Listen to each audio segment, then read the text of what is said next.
Считаю, что данный законопроект относится к категории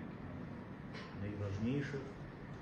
в том числе в связи с тем, что данный законопроект устанавливает механизм унификации и создания единых подходов к государственной службе в целом. Под едиными подходами подразумеваются как административная работа, классные чины, ответственность, права, обязанности и многое-многое другое, что со своей стороны, на мой взгляд, должно привести к дисциплинированию государственной гражданской службы, к увеличению